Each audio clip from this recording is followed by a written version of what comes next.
अभी माननीय सभापति जी ने कुछ आरंभिक शब्द कहे हैं। मैं स्वयं को और इस सदन के सभी सदस्यों को उन शब्दों के साथ जोड़ना चाहूंगा। एक संघर्ष था जो पिछली शताब्दी के आरंभ में शुरू हुआ था और उसका एक बहुत महत्वपूर्ण चरण वो था 1940 के इंडिविजुअल सत्याग्रह के बाद जो अगस्त 1942 में भारत छोड़ो की जो प्रस्तावना हुई उसके साथ आरंभ हुआ था।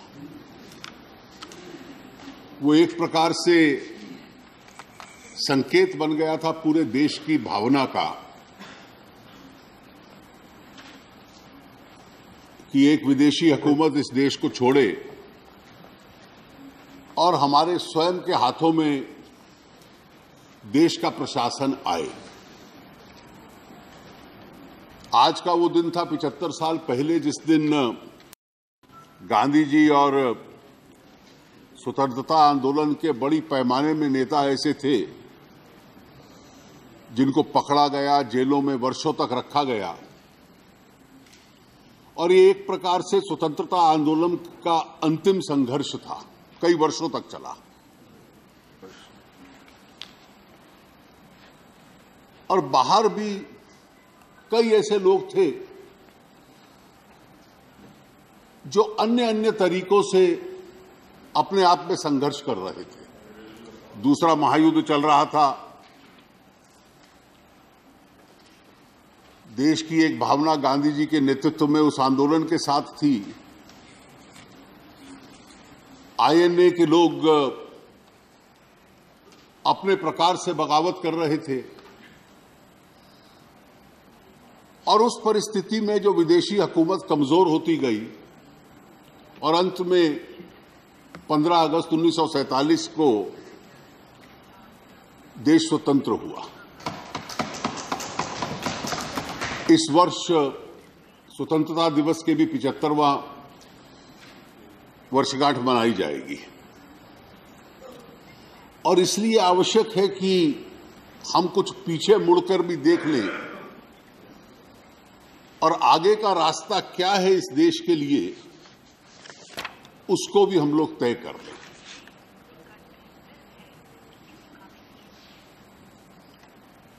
इस 75 साल की अवधि काल में हमने देखा कि विश्व में कई ऐसे देश थे जहां विभिन्न प्रकार के राजनीतिक संकट आए। चुनौतियां हमारे देश के सामने भी आई, लेकिन आज गर्व के साथ हम ये कह सकते हैं कि हर चुनौती के साथ ये देश और मजबूत होता गया और जितने भी संघर्ष हम लोगों के सामने आए, कठिनाइयां भी आई, उससे सबक भी हम लोगों ने सीखे, लेकिन देश एक रहा और देश मजबूत होता रहा। आरंभिक संकट आया जब हमारे पड़ोसी की नजर कश्मीर के ऊपर थी और आज भी हम भूल नहीं सकते कि देश का एक टुकड़ा अलग हुआ। उसको वापस कैसे मिले, ये आज हर भारतीय की एक इच्छा है।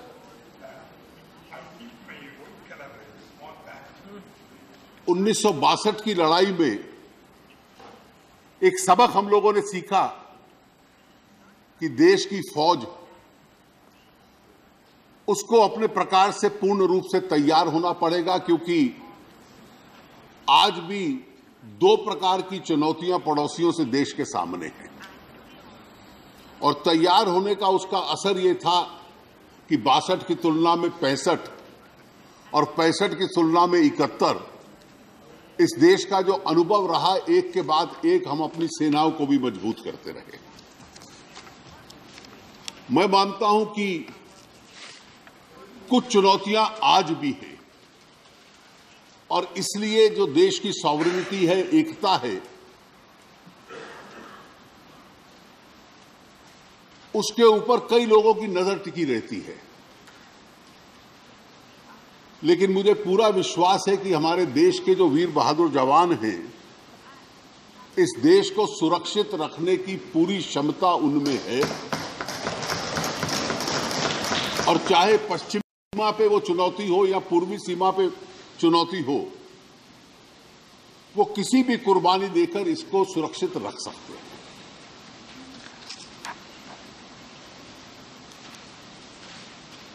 लेकिन उसकी तुलना में आज देश को जिस बड़ी चुनौती का सामना करना पड़ता है वो आतंक के रूप में है। ये याद रहे कि विश्व में हम एक ऐसा देश हैं जिन्होंने पंजाब के अंदर जब आतंकवाद हुआ तो उस आतंकवाद से इस देश ने मुक्ति प्राप्त की। हमारी कुर्बानी भी हुई। हमारे दो, एक प्रधानमंत्री, एक पूर्व प्रधानमंत्री, आतंक के सामने उनको अपनी जीवन गंवाना पड़ा। लेकिन चाहे पंजाब की परिस्थिति थी या दक्षिण में जो एक आतंक आया, ये दो ऐसे उदाहरण से जहां से हम लोगों ने आतंक से अपने आप को मुक्त करने में सफलता भी प्राप्त की है। लेकिन आज भी दो चुनौतियां विशेष रूप से उस दृष्टि से हैं। एक, अगर मैं कहूं तो देश के भीतर कई हिस्सों में, जिसको हम लेफ्ट विंग एक्सट्रीमिज्म कहते हैं, जिन लोगों का देश के संविधान में विश्वास नहीं है और हिंसा के माध्यम से चुने हुए शासन को बदलना और सत्ता हथियाना और उसके नाम पर देश के ऊपर आक्रमण करते रहना, व्यवस्थाओं के ऊपर आक्रमण करते रहना उनका प्रयास रहता है। दूसरी परिस्थिति यह है कि कुछ सीमा पार से और कुछ देश के भीतर से कुछ लोग गुमराह होकर शस्त्र उठा लेते हैं और देश के उत्तरी हिस्सों में विशेष रूप से आतंक फैलाने का प्रयास करते हैं। इस परिस्थिति में देश की व्यवस्थाओं को कैसे मजबूत किया जाए और इस आतंक के साथ कैसे लड़ना है, ये देश एक आवाज में, एक नीति के साथ उसकी ओर देखे, ये आज आवश्यक है। और इसके लिए बहुत आवश्यक ये भी है कि देश के अंदर जो बहस है, उस बहस को, उस चर्चा को इस आतंक के खिलाफ कैसे हम एक होकर बोल पाएं।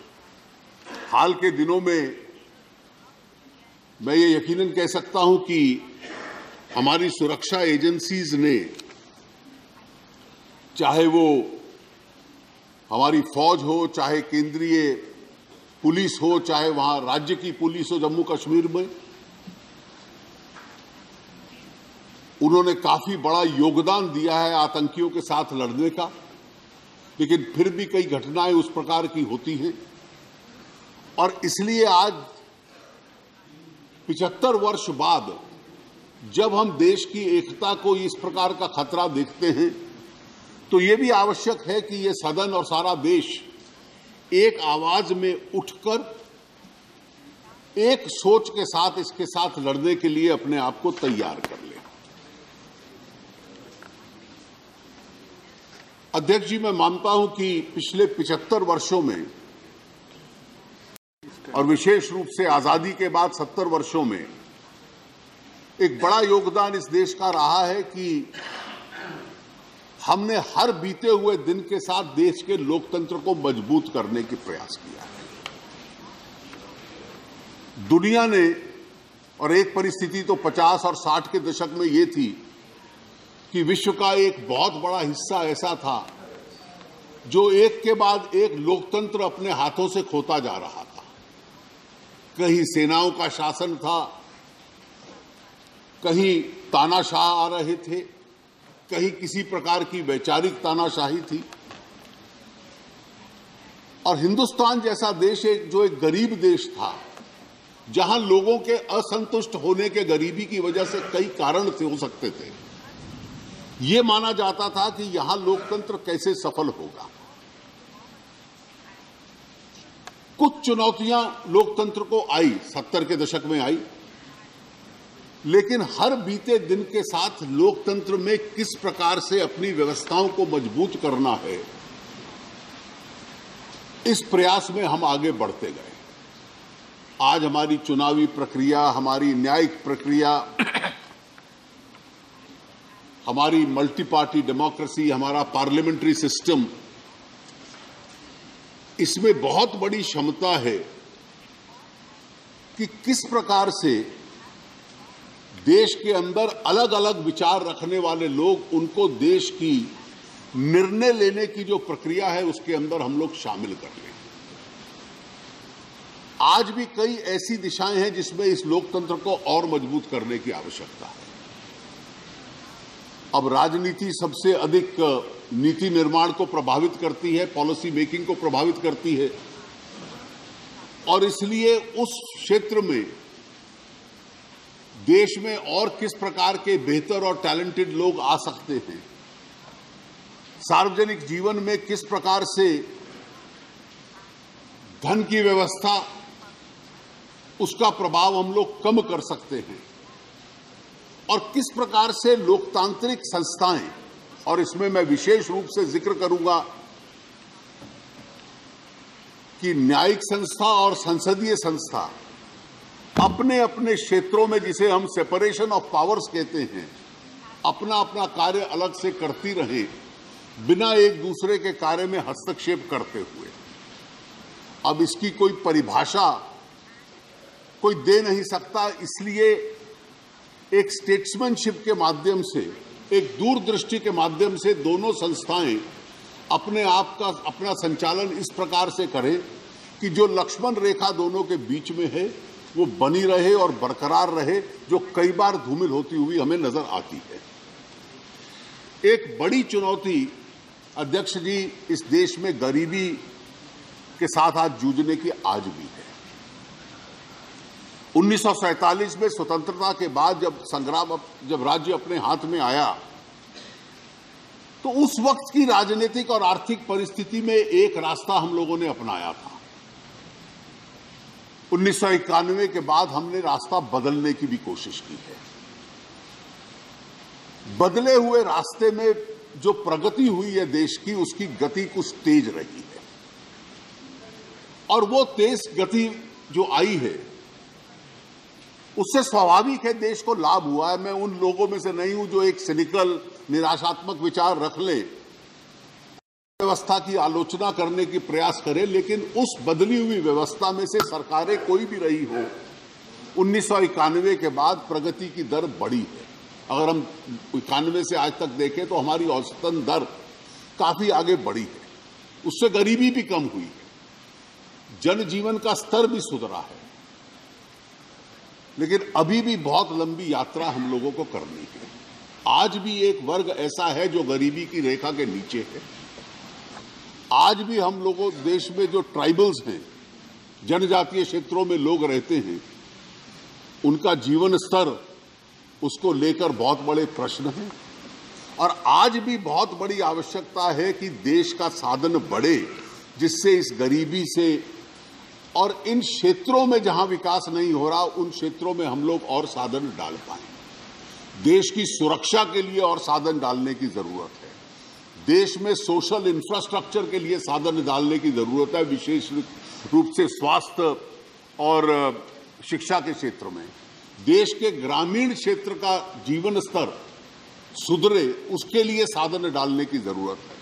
और स्वाभाविक है कि देश का जो इंफ्रास्ट्रक्चर सुधर रहा है, उसको विश्व स्तरीय इंफ्रास्ट्रक्चर हम लोग बना पाएं, इसके लिए भी अपने आप में बहुत साधन डालने की, देश को आज भी रास्ता तय करने की जरूरत है। एक बड़ा प्रश्न हमारे देश में खड़ा होता है, वो सार्वजनिक जीवन की विश्वसनीयता को लेकर। 1942 में जब भारत छोड़ो आंदोलन था और स्वतंत्रता आंदोलन के दौरान अगर हम देखें तो उस वक्त के सार्वजनिक जीवन का सबसे बड़ा एसेट जो था वो उन नेताओं की क्रेडिबिलिटी थी, विश्वसनीयता थी।